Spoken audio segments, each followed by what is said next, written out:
really hard work that they do, and that they are recognised for making a difference and making an impact. If I was to single out one thing, because I think there are a lot of things we could do, but if there's one thing that's kind of on my mind at the moment, it bothers me when this is seen as an issue for women, that it's kind of our problem that we need to talk about and we need to solve. This is an issue for everyone. Absolutely. Men should be equally concerned and radicalized by these inequalities as we are.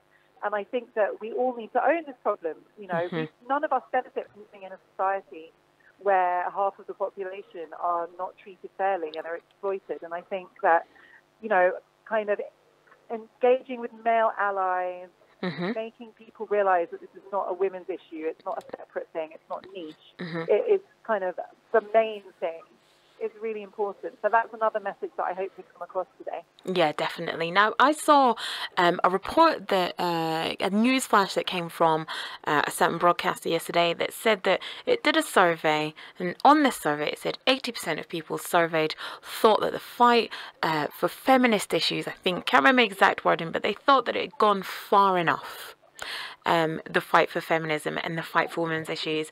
And I saw this and just thought, well, first of all, I need to stop getting news flashes from this particular broadcaster, because that's made me absolutely furious. And then I thought, the fight for women's issues hasn't even done half the job, Yeah.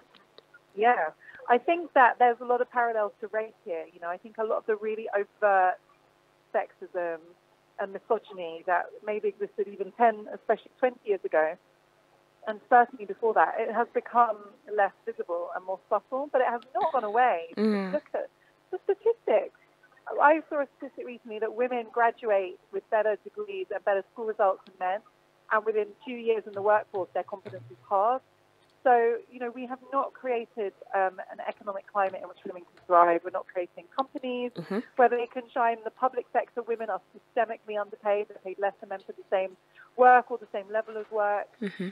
We still don't have equal treatment around women, around maternity rights. Absolutely. So I just think, and then if you put race into the equation, black women of African heritage are among the lowest paid groups in the workforce, even when you equivalate to the same level of educational attainment.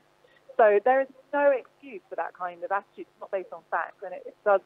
I share your frustration, Afia, because it's, I think people like to think that these problems are solved because it's easier, and it's painful to confront the fact that we do have these very structural, historical issues that affect us, but I don't think that pretending they're not there is an option. Absolutely not. Absolutely not. And I think people also like to put feminism in a certain box instead of, looking at it as the advancement of women's rights. They think of it as, all feminists are militants and all the rest. And certain people just can't handle that. I think that feminism has had a real branding issue for a long time. And I think that there's a kind of very specific demographic of privileged white women who kind of hijacked feminism for a long time in the popular imagination and made all kinds of women, working class women, African women, reluctant to align themselves with feminism. And, one thing that I've loved in recent years is learning more about the role of feminists in the African liberation struggles. You look at Ghana's independence movement, how both the men and women in that movement shared feminist ideals about the role of women in Africa's future. And I think we need to have our own cultural narratives around our feminism and own it, and not imitate the feminism that other people have that we don't relate to. And I think that that's really important for communicating that this isn't some neo-imperialist thing that's been put on us. This is our cause as well. And I get a lot of hope from younger people because I think they get that. They're just more open. And I've heard lots of young black men, for example, openly describe themselves as feminists. Whereas when I was growing up, I, in a million years, could not have imagined a male peer describing himself as a feminist. No, neither could I. Seen as for women. Yeah, so it is happening, but it needs to happen more and more quickly. Yeah, definitely. Well, the movement is strong and it keeps on going thanks to women like yourself. And you, and women like you. Oh, we're trying. Thank you so much for your time today. Get back to all the running around. Thank you. I am running, literally. I'm going to run right now. And have a great International Women's Day. Thank you. Thank you. Bye. Take care. And it was so great to speak to Afua Hirsch there, who is a broadcaster. And of course, her book, British, is out now. And you definitely want to pick that up because it is an absolutely amazing read. Right. The Tunes for International Women's Day continues right here on ABN Radio. We're going to be back after this. You are listening to the Metropolitan